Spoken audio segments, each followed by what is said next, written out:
Al Jazeera says one of its journalists and photographers, Mohammed Samala, is among 15 people killed by an Israeli strike on a hospital in Gaza. There's reports that other journalists were also killed in the attack. We're working just to confirm that line for you.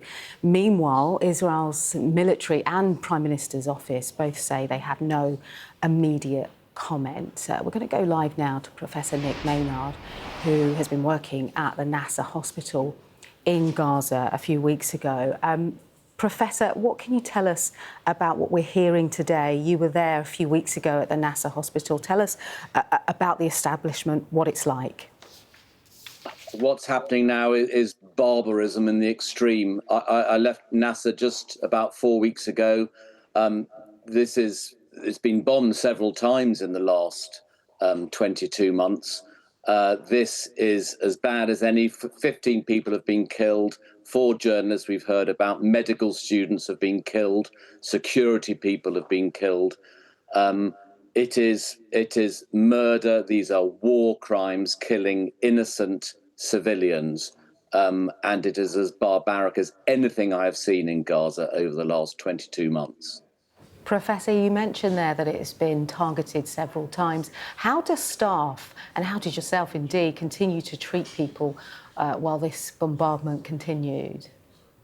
The staff, the Gazan healthcare staff and all the other staff in the hospital are the most heroic, inspirational people I have ever met in my life. They've been there 22 months. Every single day, their lives have been in danger, but they carry on working to save the lives of their fellow Gazans. It is quite remarkable how they managed to do that. I was there in my most recent trip for 4 weeks, and how they have sustained this for 22 months is beyond belief.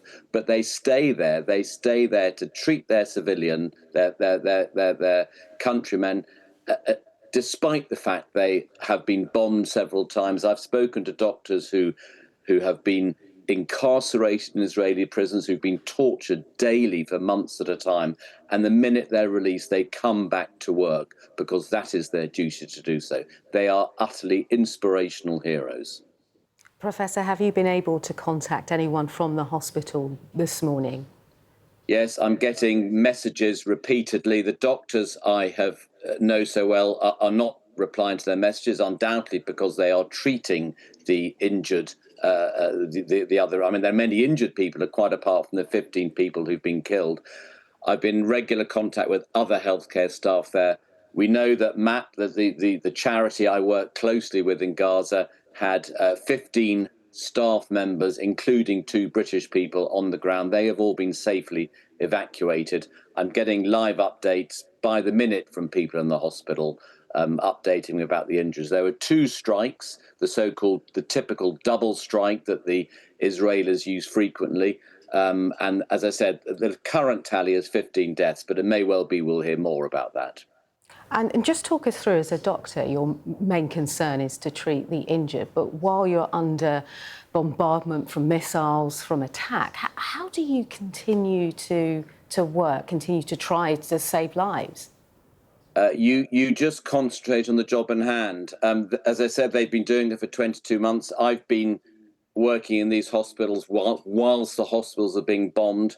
You have to concentrate on your job. You're there for one reason only, and to help people. And you get into the mood where you just concentrate on what you're doing, regardless of what's going on around you.